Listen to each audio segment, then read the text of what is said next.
Bapak Ibu sekalian, sebagaimana biasa setelah kita berdoa bersama, lalu ada hal yang lebih penting dari doa itu. Karena doa ini adalah harapan. Harapan tidak bisa usaha. Usaha tidak akan mencapai apa yang kita harapkan kalau tidak diusahakan dengan keras, dengan sepenuh hati. Saya akan membawakan sedikit gambaran bagaimana bahwa Allah menguji hambanya yang dicintainya dengan ujian yang berkesinambungan, yang tidak berkesudahan.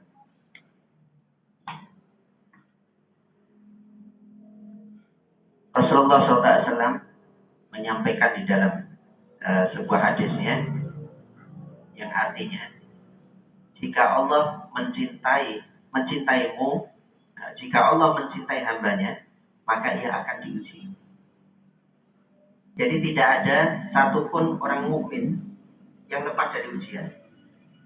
Semua orang mukmin itu akan menerima ujian. Sampai kapan? Sampai sepanjang hidup. Jadi jangan berharap bahwa kita nanti akan bebas dari ujian, tidak. Tapi kadar ujian Allah yang mengukur. Di dalam Al-Quran, sebagaimana tadi kita baca di dalam surat An-Nisa, ya, la yukallifullahu nafsan illa wus'aha. Allah tidak akan memaksakan memberikan ujian kepada hambanya kecuali hanya sebatas kemampuan. Makanya setiap orang derajatnya berbeda-beda di pandangan Allah. Tidak sama. Tergantung dari kekuatannya dalam menerima dan menghadapi ujian.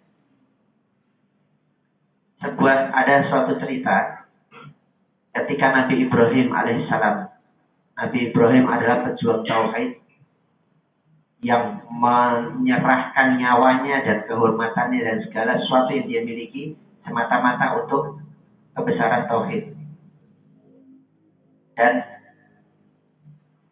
suatu ketika dia akan dibakar oleh Raja Namrud, akan dimasukkan ke dalam api, dibakar. Melihat kejadian itu, para malaikat menangis.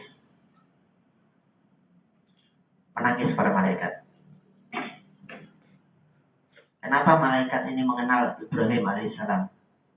Karena di dalam sebuah hadis dijelaskan, jika Allah mencintai seorang hamba, maka Allah akan berkata kepada Jibril, wahai Jibril, aku menyintai si fulan ini. Kemudian Jibril akan turun ke langit di bawahnya dan mengatakan kepada semua malaikat, wahai para malaikat, ketahuilah bahwa Allah mencintai si fulan. Ibrahim alaihissalam adalah disebut dalam Quran Khalilullah, kekasihnya Allah. Kenapa disebut kekasihnya Allah? Karena kecintaan Allah yang luar biasa kepada Ibrahim alaihissalam.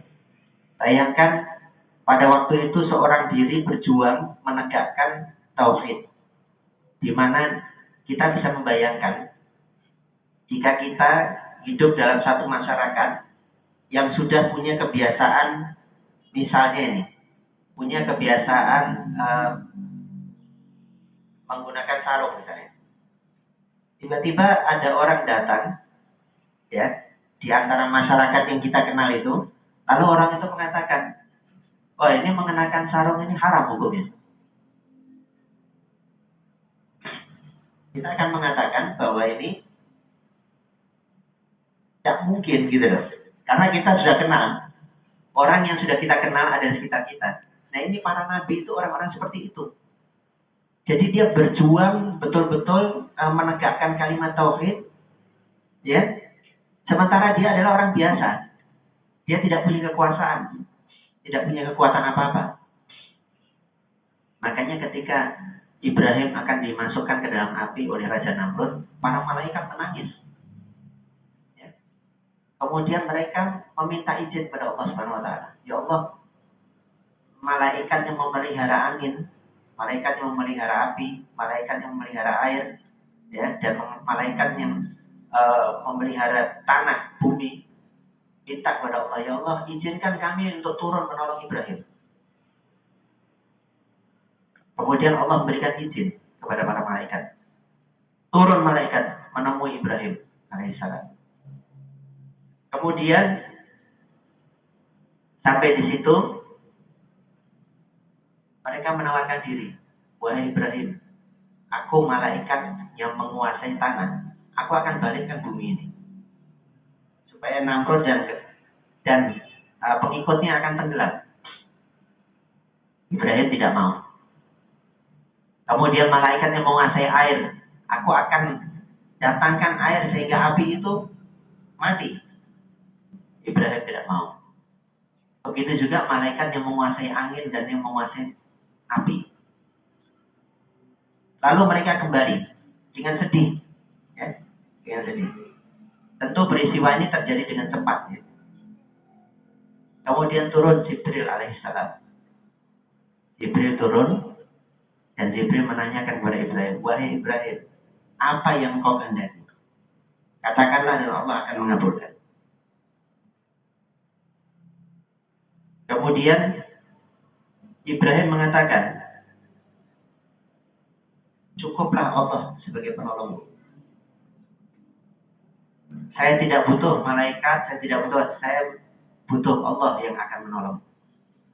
Maka dengan segera Allah mengatakan kepada api yang akan membakar Ibrahim ini, dikatakan kunu bardan wa salaman ala Ibrahim. Wahai api, jadilah engkau atas kehendakku padam, ya, menjadi dingin dan selamatlah bagi Ibrahim. Kemudian Ibrahim meskipun dimasukkan dalam api, dia tidak terbakar. Dia selamat. Dan itulah kekuasaan Allah, dan jika Allah berkehendak, apa saja yang dikehendakinya pasti jadi. Pasti jadi. Dan Allah Maha berkehendak. Dan Allah melihat hamba-hambanya. Kalau kita mengalami satu masalah, jangan dikira hanya kita sendiri yang tahu. Allah tahu juga masalah kita. Oleh karena itu, dengan keyakinan yang kuat bahwa Allah mengetahui masalah kita, maka sudah sewajarnya kita dalam menghadapi masalah hidup ini tidak merasakan sebagai satu keberatan. Kenapa demikian? Karena kembali tadi saya katakan, nomor satu adalah bahwa setiap orang mukmin itu akan diuji sepanjang hidupnya sampai dia masuk ke liang lahat. Tidak akan berhenti ujian itu. Jangan berharap bahwa mungkin ini ujian saya terakhir, tidak. Kita akan diuji terus sama Allah. Ya? Akan tetapi apa yang membuat kita kuat? Hanya satu saja. Kita yakin bahwa semua kebaikan yang kita lakukan akan dibalas oleh Allah. Dan kita yakin akan bertemu Allah kelak. Makanya ini adalah yang harus ditanamkan dalam hati kita. Bahwa semua kehidupan kita Allah melihat kita. Dan semua apa yang kita buat pasti akan menerima balasan dari Allah. Kalau kita melakukan kebaikan, Allah pasti akan berikan balasan berlipat ganda kebaikan itu. Dan balasan itu di dunia menanamkan ketentraman dalam hati. Dikatakan dalam sebuah ayat, ya, bahwa sungguhnya Allah itu menanamkan sakinah, rasa tentram di dalam hati orang-orang mukmin. Itulah bedanya orang yang betul-betul imannya itu haknya penuh dengan yang tidak penuh. Orang yang imannya penuh, setiap kali dia menerima musibah, dia merasakan sebagai kepahitan, kemudian dia menerimanya sebagai keniscayaan. Ya, kenapa? Karena itu tadi.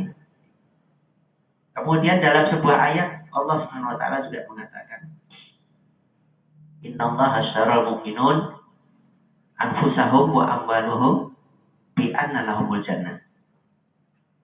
Sesungguhnya Allah telah membeli jiwa dan harta orang mukmin dengan surga. Ada dua hal di sini yang penting. Yang pertama adalah kalau Allah mengatakan membeli, Kalau kita manusia misalnya, kita membeli sesuatu, tentu yang kita beli itu barang yang berharga. Tidak mungkin barang yang tidak berharga kita beli. Kemudian kalau kita membeli sesuatu, tentu kita akan memelihara. Ya. Kalau kita beli barang, tidak mungkin barang itu kita letakkan sembarangan. Pasti akan kita pelihara. Demikian juga Allah Subhanahu wa taala menghargai orang-orang mukmin itu dengan mengatakan, sesungguhnya kami telah membeli jiwa dan harta orang-orang mukmin itu dengan surga. Itu di satu sisi. Di sisi lain adalah apapun yang kita alami, apapun yang kita rasakan, kita tidak perlu khawatir. Kenapa? Karena Allah melihat dan Allah memelihara kita. Ya.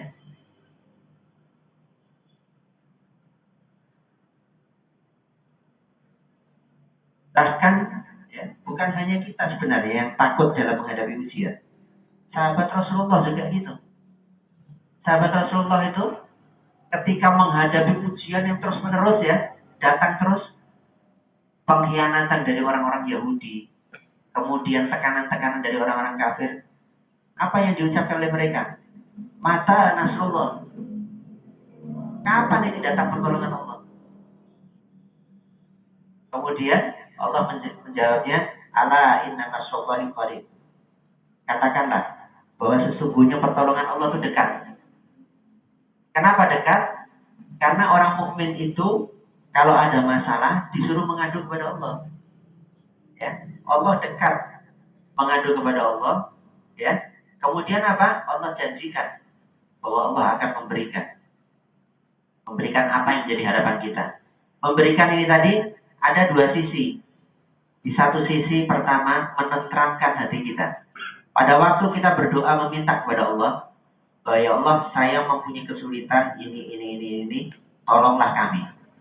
Kemudian pertama yang Allah lakukan adalah memberikan ketentraman di hati kita. Dan setelah itu Allah mengabulkan doa-doa kita. Ini janji Allah dalam Al-Quran. Dan Allah tidak pernah mengingkari janji. Bahwa setiap orang yang berusaha itu berbeda dengan orang yang tidak berusaha. Oleh karena itu, orang yang berusaha makin keras, makin dekat kepada keberhasilan. Dan setiap usaha, sekecil apapun, dalam Al-Quran dijelaskan bahwa Allah dan Rasulnya melihat. Allah dan Rasulnya melihat. Artinya apa? Allah menyaksikan apa yang kita lakukan, dan Rasulullah SAW juga menjadi saksi atas kebaikan kita. Karena di dalam ayat yang lain juga dijelaskan bagaimana bahwa Allah itu Rasulullah SAW nanti akan menjadi saksi terhadap kita. Karena orang-orang mukmin itu nanti mempunyai ciri khas tertentu. Di akhirat itu punya ciri khas tertentu. Sehingga Rasulullah bisa mengenali pengikut-pengikutnya. Tidak akan bisa orang tiba-tiba masuk ke barisan orang muslimin, padahal dia bukan orang yang muslim. Ya. Dan orang-orang yang berada di barisannya Rasulullah SAW, mereka pasti akan selamat. Nanti lain kali saya akan ceritakan bagaimana peristiwa di Yaumul Hisab itu dengan cerita yang lebih lengkap lagi, agar kita bisa memahami bahwa sebetulnya kenapa kita percaya betul apa yang dikatakan oleh Rasulullah SAW itu, dan kenapa kita bisa berharap. Kenapa kita berharap kepada Rasulullah, berharap akan adanya hari akhir dan sebagainya, sehingga kita di dunia ini mau berbuat baik. Kalau tidak ada pengharapan dalam hati, kita pasti akan berat melakukan kebaikan, itu berat. Sholat saja berat, apalagi lebih dari itu. Itu jika kita tidak yakin adanya hari pembalasan. Saya rasa dari saya sampai di sini. Kalau ada 1-2 pertanyaan boleh, silakan. Terima kasih. Assalamualaikum warahmatullahi wabarakatuh.